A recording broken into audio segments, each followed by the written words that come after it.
बिस्मिल्लाहिर्रहमानिर्रहीम। Dear students of class first year Lahore board physics, हम अपना सेकंड चैप्टर कर रहे थे। सेकंड चैप्टर में हमने फर्स्ट और सेकंड इक्वेशन जो है वो डिराइव कर ली थी। आज डेरिवेशन करेंगे third equation of motion graphically तौर पे भी, ठीक है, और इक्वेशन में से भी उसको डिराइव करेंगे। थर्ड इक्वेशन ऑफ मोशन जो कि होती है 2as = vf² माइनस vi²। अब हमें पता है कि जो डिस्प्लेसमेंट है, डिस्प्लेसमेंट या डिस्टेंस, ठीक है, डिस्प्लेसमेंट क्या हो जाएगा, ये बराबर होता है एवरेज वेलोसिटी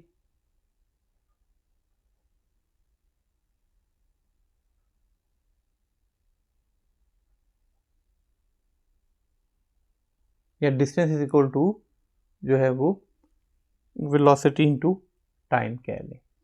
तो डिस्टेंस जो है उसको क्या कहते हैं, एस, और ये क्या हो जाएगा, वी एवरेज इनटू टी। अब जब भी एवरेज निकाली जाती है तो एवरेज का फार्मूला होता है sum of quantities divided by number of quantities. तो वी एवरेज है तो वी एवरेज दो वी हो सकते हैं, एक V I plus V F over two, चूँकि सम ऑफ क्वांटिटीज और ये नंबर ऑफ क्वांटिटीज। जो वेलोसिटीज हैं वो दो हैं, इनिशियल और फाइनल, और डिवाइडेड बाय टू। इस तरह यहाँ पे पुट कर देते हैं। एस हमारे पास आ जाएगा V I plus V F over two into T. अब ये टू इधर डिवाइड हो रहा है, मल्टीप्लाई हो जाएगा। So two S is equal to V I plus V F into T. अब फर्स्ट इक्वेशन ऑफ मोशन से देखते हैं। V F is equal to V I plus A T, इसको इधर माइनस कर दें, V F minus V I is equal to A T. अगर मैंने टी की वैल्यू निकालनी है तो टी क्या हो जाएगा, V F minus V I over A, यहाँ पुट कर देंगे। 2as is equal to V I plus V F, और टी की जगह पे इसकी value V F minus V I over A.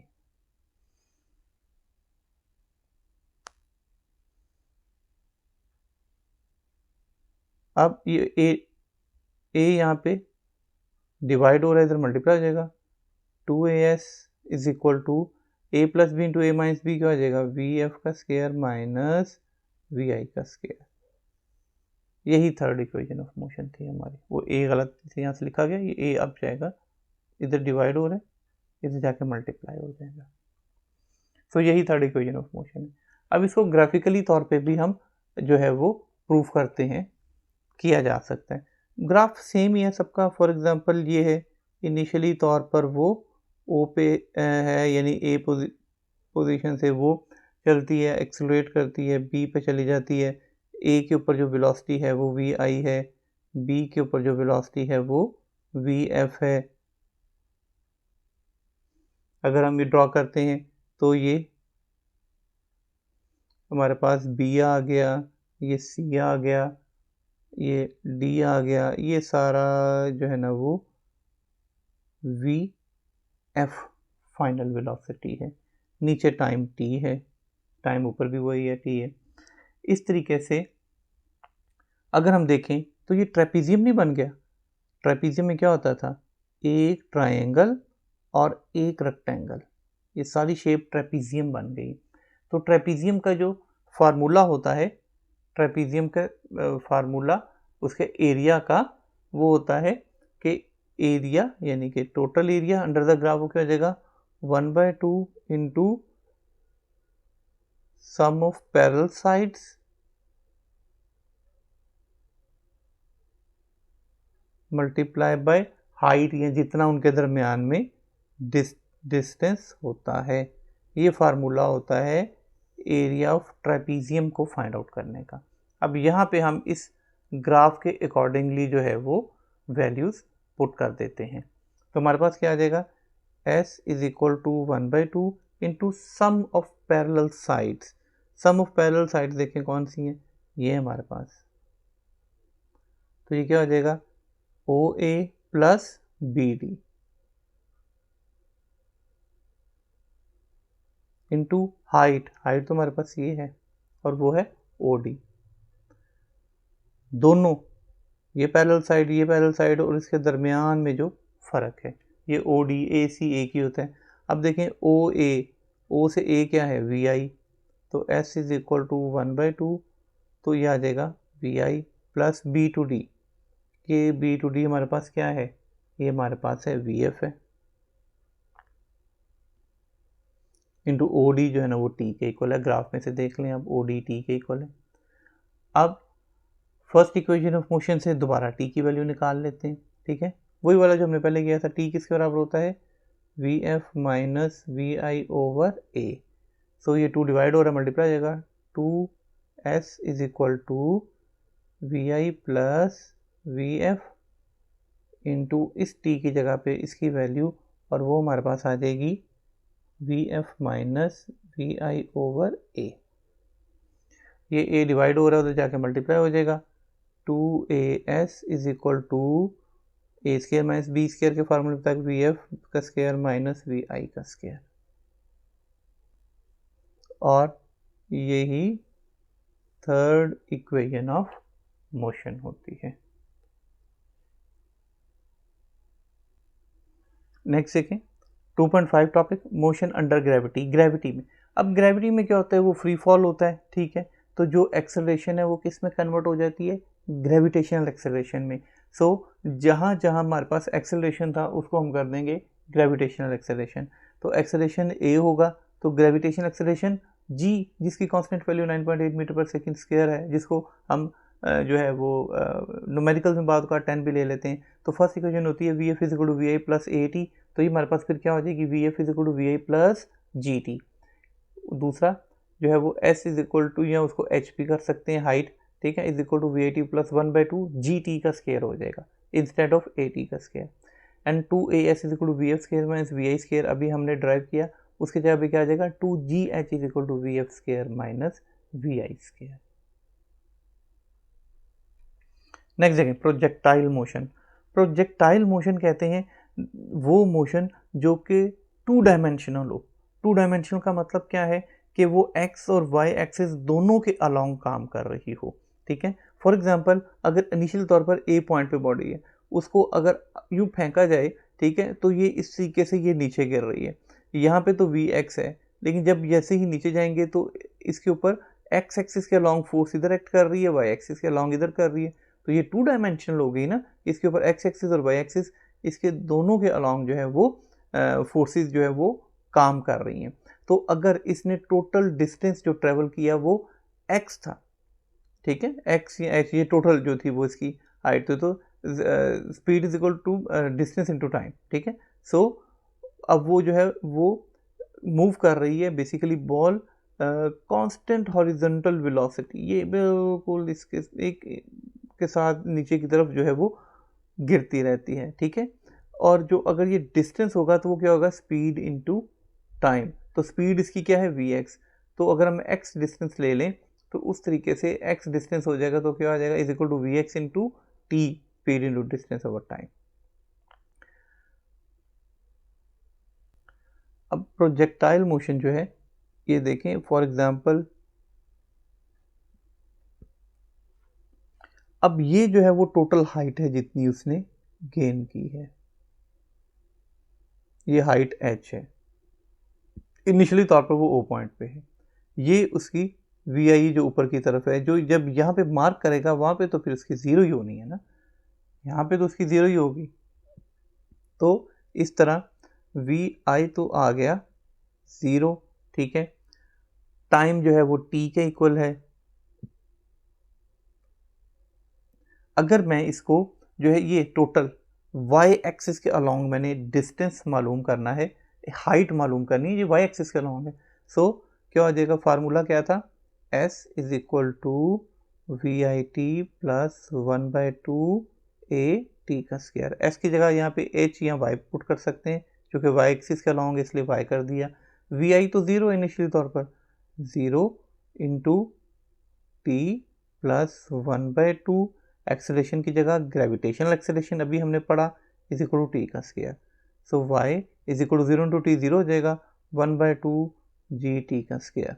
So height along Y axis यानी कि बिल्कुल स्ट्रेट अप हाइट जो है वो इस इक्वेशन से मालूम की जा सकती है। अब इसको हम हॉरिजॉन्टल और वर्टिकल कंपोनेंट्स में भी जो है ना वो करके कर सकते हैं। फॉर एग्जांपल इसके दरमियान में जो एंगल है वो एंगल थीटा है। इस तरीके से जो एफ एक्स एक्सिस हो जाएंगे यानी कि वी एफ एक्स, ठीक है, ये किसके इक्वल हो जाएंगे, वी आई एक्स, यानी कि फाइनल जो है वो इनिशियल के बराबर होगा और वो किसके बराबर होगा, ये बराबर हो जाएगा हमारे पास V I cos of theta. ये कैसे हुआ, पीछे आपने रेजोल्यूशन ऑफ फोर्सेस में पढ़ा हुआ है कि X axis V F X equal to F cos theta होता है, यानी कि एक्स एक्सिस के अलॉन्ग जितनी भी आएंगी हमने फाइंड आउट करना होगा तो वो होगा कॉस थीटा के साथ। अब जो है ना वो हम वर्टिकल मोशन की बात करते हैं। पहले तो हॉरिजॉन्टल मोशन हो रहा था ना इसका, हॉरिजॉन्टल मोशन, अब वर्टिकल मोशन ऊपर की तरफ, ठीक है। वर्टिकल मोशन में क्या हो जाएगा, वी एफ वाई, ठीक है, वो किसके बराबर हो जाएगा, F Y is equal to F sine theta होता है, तो आ जाएगा V I sine of theta, ठीक है, minus G T.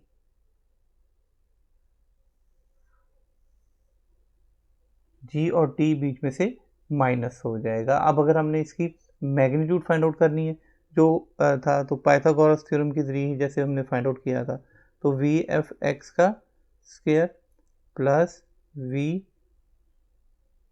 F Y का स्क्वायर और ये आएगा अंडर रूट में, ये आएगा अंडर रूट में। और अगर हमने डायरेक्शन फाइंड आउट करनी होगी तो डायरेक्शन का शुरू से बताया जा रहा है, एक ही फार्मूला है टेन थीटा। टेन थीटा जो है वो डायरेक्शन बताता है। So tan theta is equal to V F Y over V F X. अगर थीटा फाइंड आउट करना होगा तो उधर जाके ये टेन इनवर्स हो जाएगा।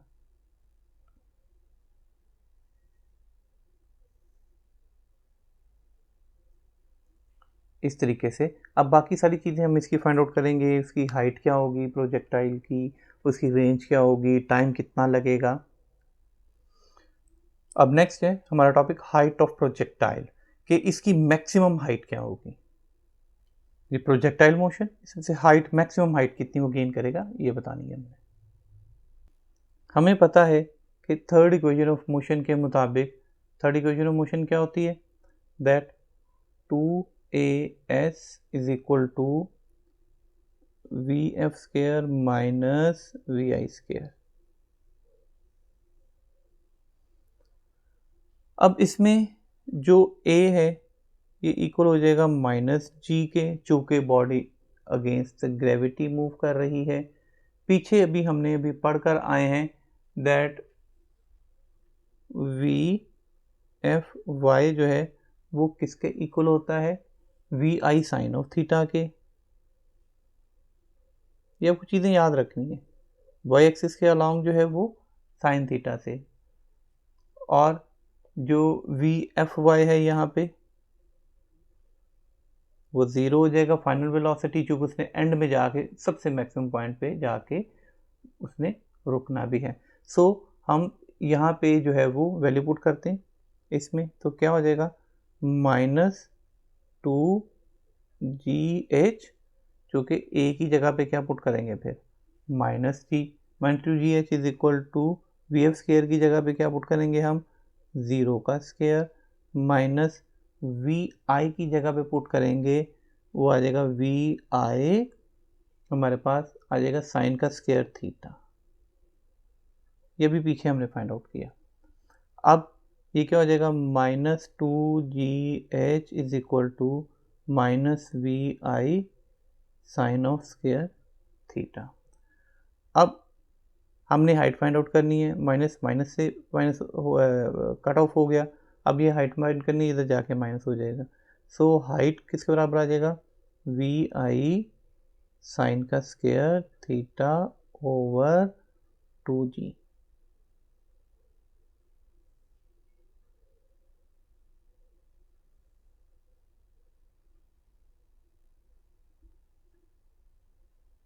ये अगर हमने मैक्सिमम हाइट फाइंड आउट करनी है प्रोजेक्टाइल की तो उसके लिए।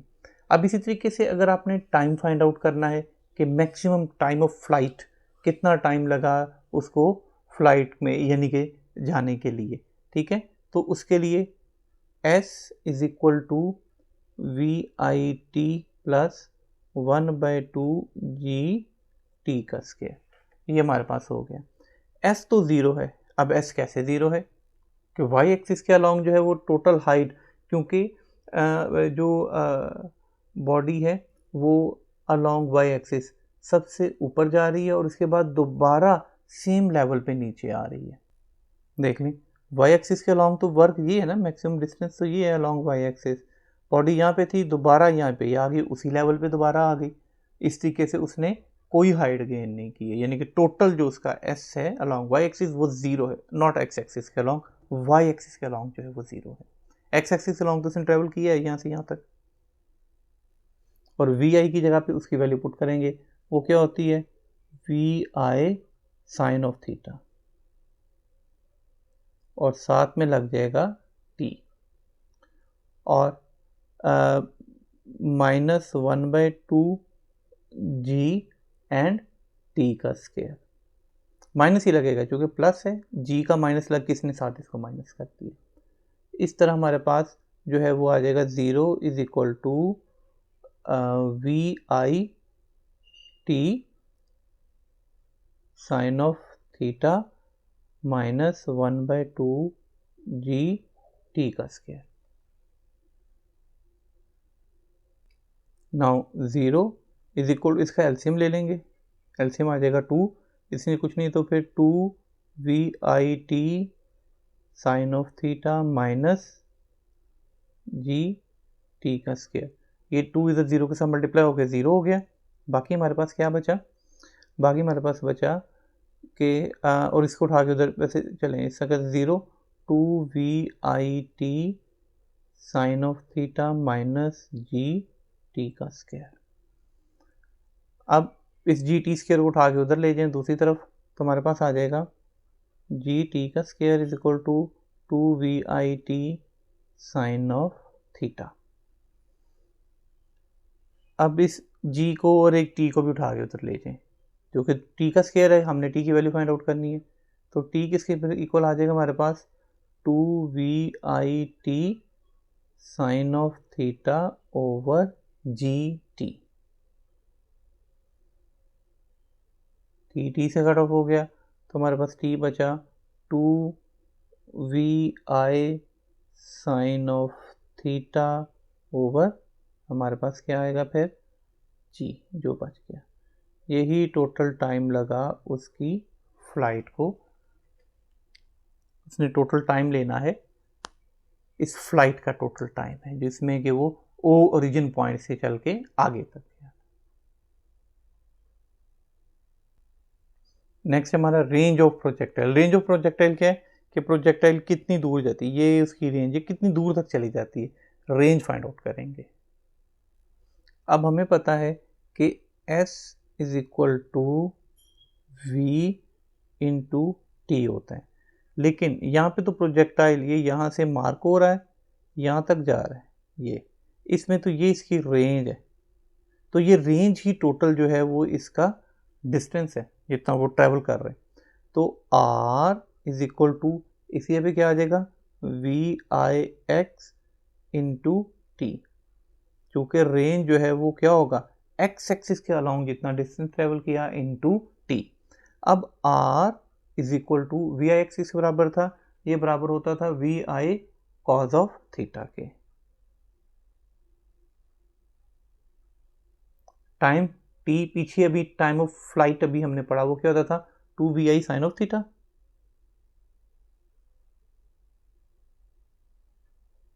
ओवर नीचे क्या था g। अब इनको थोड़ा सा जो है ना वो हम रीअरेंज करते हैं।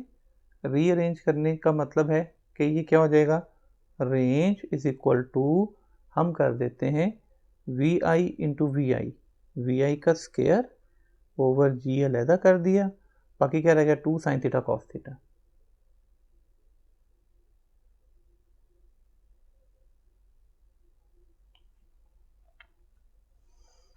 अब जो फार्मूला है, फार्मूला होता है 2 sin theta cos of theta is equal to sin 2 theta.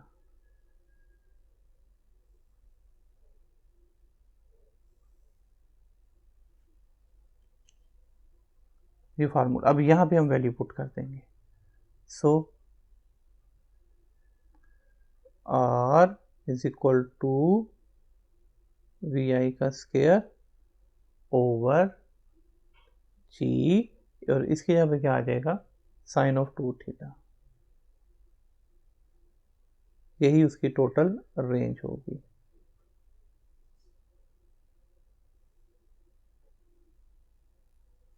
कि वो मैक्सिमम कितनी दूर तक जा सकता है। अब यहाँ पे जैसे ही जो हमारे पास थीटा आया है, यहाँ पे अगर हम उसकी वैल्यू पुट कर लेंगे, ठीक है, तो उस सूरत में हमारे पास उसका वो एंगल आ जाएगा कि जिसके ऊपर उसकी मैक्सिमम रेंज होगी, और मैक्सिमम रेंज होती है 45 डिग्री पे।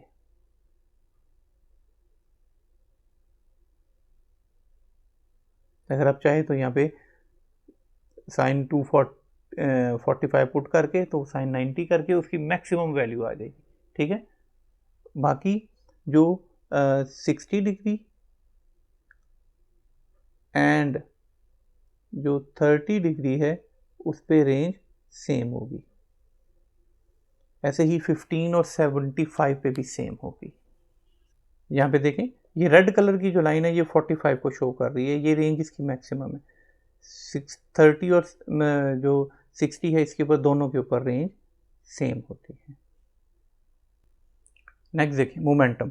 मोमेंटम कहते हैं the product of mass and velocity. अगर किसी बॉडी का मैस और वेलोसिटी उनको मल्टीप्लाई किया जाए तो हमारे पास जो है वो मोमेंटम आ जाता है, जिसे P से डिनोट किया जाता है।